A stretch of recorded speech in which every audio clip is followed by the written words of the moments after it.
International Harvester Company was formed in 1902 by combining 5 long-established farm equipment companies.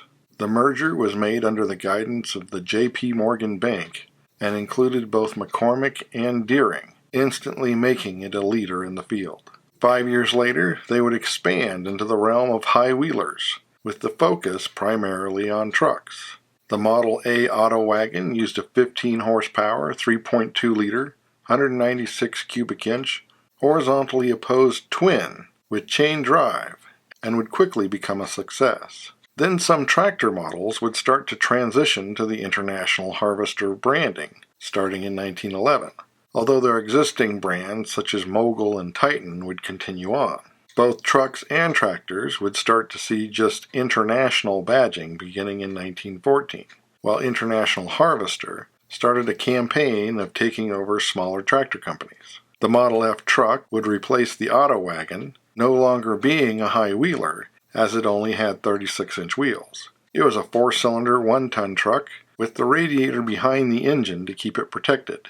More than 10,000 would be produced. But by the early 1920s, designs were getting more conservative, such as the Model S, International's first 6-cylinder model. In 1924, the Mogul and Titan tractor brands would be replaced by the Farmall and Fairway brands, with Farmall being aimed specifically at the small tractors produced by Ford, as small tractors were their main focus going into the 1930s, and they expanded into diesel models as early as 1932, while the light-duty D1 pickup of 1933 was essentially just a badge-engineered Willys, with a bigger 70-horsepower, 3.5-liter, 213 cubic inch version of the Willys 6-cylinder engine, while the bigger international commercial trucks used bigger in-house engines, up to 10.6 liters and 648 cubic inches.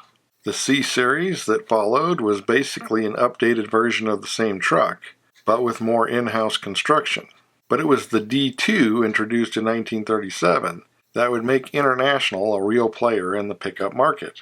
With its reinforced frame and body, as well as its streamlined styling, and marketing helped along by the Getty expeditions into Africa and his jungle yachts, custom-made International trucks with fifth-wheel luxury camp trailers. 80,000 D2s would be sold, with prices starting around $600. 1938 would see the introduction of their highly successful Metro van, mechanically based on the D-Series truck, with bodies outsourced to the Metropolitan Body Company. The K-Series trucks that replaced the D2 in 1940 had a much wider range of versions. They would upgrade to the new overhead valve Blue Diamond series of straight sixes, and sales would increase significantly, particularly after the war. During the war, they would produce numerous trucks and tractors, as well as munitions, and then in 1947 introduced the Cub series of small tractors. The better-equipped L series was the new line of trucks introduced in 1949, with wheelbases ranging from 115 to 134, and offered in configurations from light pickup to full tractor-trailer. It would also introduce specialty versions, ranging from the Schoolmaster bus to the heavy-duty Lodestar to the nicely equipped Roadliner. The light-duty pickups came with a 100-horsepower, 3.6-liter, 220 cubic inch, or 108 horsepower, 3.9-liter, 240 cubic inch Silver Diamond straight six, while heavy-duty versions could have up to a 7.4-liter, 450 cubic inch Red Diamond 6. And International planned to remain a leading manufacturer of tractors by expanding into new markets and purchasing things like the Hugh Payloader and Hale's Road Machine Division, primarily for the Hale Liner Road Scraper. The trucks were updated for 1953 as the R Series, being little more than an evolution of the previous model. In addition to minor styling updates and mechanical refinements, this series would see the introduction of four-wheel drive and the Travelall wagon. And in 1954, they would introduce the Electrol tractor, a tractor with an electric generator that could be used to power appliances or as a PTO to power accessories, a concept that didn't catch on and would only last a few years. In 1955, the truck lines would be separated into 2 lines, with the R Series carrying on with the heavy-duty trucks, and the light and medium trucks seeing updates to become the S Series. which would be restyled in 1957 as the Anniversary, or A Series, celebrating 50 years of international trucks, a restyle that included a panoramic windshield and a bonus load, or wide bed version. The B Series of 1959 added over-under headlights, and a V8 would be introduced. As a 155 horsepower, 266 cubic inch 4.4 liter, 193 horsepower, 273 pound-feet of torque 5 liter 304, or 197 horsepower, 309 pound-feet of torque 345 cubic inch 5.7 liter. In 1960, International introduced an even smaller series of tractors as the Cub Cadet, with Cub and Farmall being the only other branding still used outside of International Harvester. 1961 would see the introduction of the Scout 80 off-road vehicle. The Scout was 155 inches long on a 100-inch wheelbase, weighing 3,100 pounds. It had interchangeable removable roofs that could make it either a pickup or a wagon, and initially was powered by a 2.5-liter, 154 cubic inch inline 4 with 92 horsepower and 142 pound-feet of torque. The same year, the light trucks would be redesigned as the C Series, which could now be ordered as a crew cab or with a utility box. And there would also be an updated version of the D400 as a cab-over, sometimes referred to as the Emeryville. And the bigger trucks would follow in 1962, with the new medium-duty Lodestar and the new heavy-duty Fleetstar, with cab-over versions of the Lodestar appearing a year later. 1965 saw the availability of enclosed cabs on tractors, sometimes referred to as an ice cream box, also available with a heater and/or a fan. Soon there would be an updated and more refined Scout 800 that could be ordered with more engine options that included a short-lived optional turbo, raising horsepower from 93 to 111, a bigger 3.2-liter 196 cubic inch inline 4, as well as an AMC-sourced 3.8-liter 232.6, and in 1967, the 4.4-liter 266 V8, with even more updates in 1968, including an upgraded four-wheel drive system and an available 304 V8. But International's pickup sales were declining, so there would be a restyled D Series of light trucks in 1969, with styling that would be inspired by the success of the smaller Scout, but market share continued to decline. Cab-over versions of the Lodestar would be renamed Cargo Star in 1970, and there would be a new Scout 2 for 1971, now up to 166 inches long and 3,400 pounds.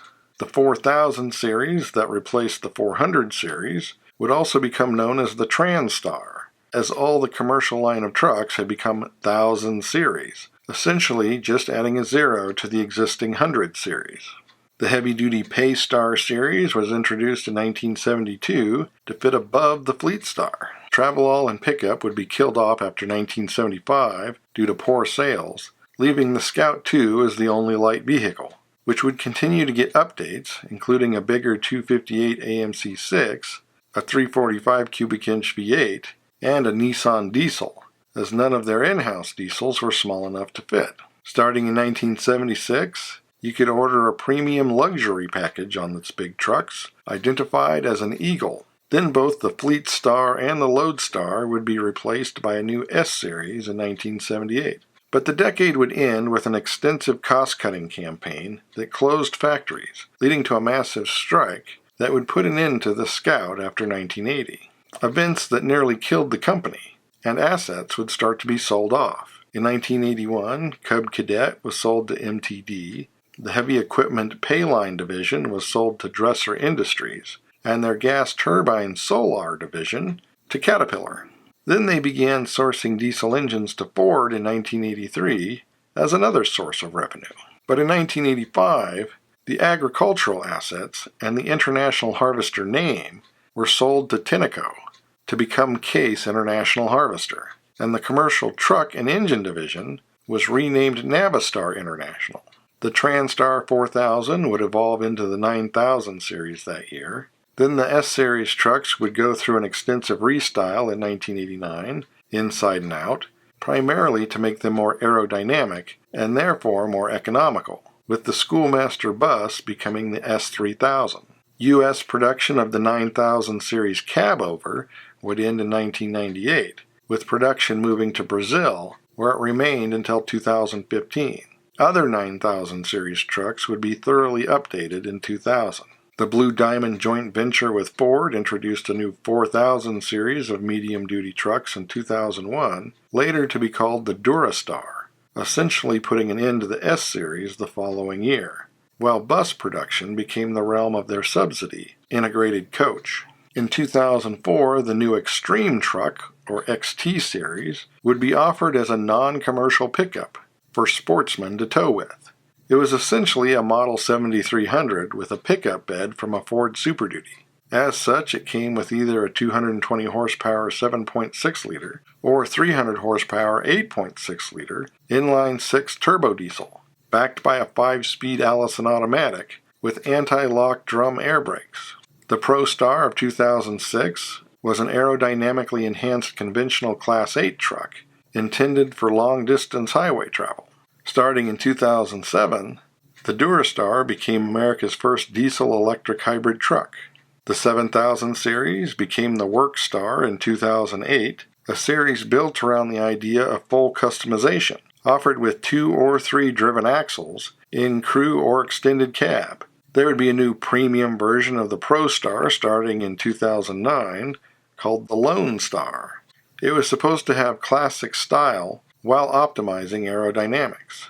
The 2010 TerraStar was a lighter-duty version of the Durastar and Workstar, replacing the cab-over City Star that had been produced by Ford, as their joint venture was coming to an end. In 2017, they announced the Charge electric bus and began to move to their next-generation vehicles. The LT series greatly enhanced the efficiency of the ProStar series it replaced. The TransStar became the RH, while the Paystar 5000, the 9000 series, as well as the Eagle, were dropped. The TerraStar was replaced by the CV, essentially a heavy-duty 4500 to 6500 version of the Chevy Silverado, and the Lone Star of the following year would be the only model to keep its name after receiving the updates. In 2019, the Durastar was renamed the MV series and went through its revision that included larger side windows and a configurable digital dash. In 2020, Navistar would become part of Traton, Volkswagen's commercial truck group that includes MAN and Scania. And Navistar announced an electric version of the MV in 2021. It's been quite some time since International has been a major player in multiple markets as a single company. But Case International Harvester is still making tractors, and we are likely to keep seeing Navistar-International trucks on the highway for the foreseeable future, although the RE cab-over bus will be discontinued in 2024. And in 2026, the Scout is expected to return as Volkswagen's electric SUV division. So as always, thanks for watching. Don't forget to comment below and like and subscribe.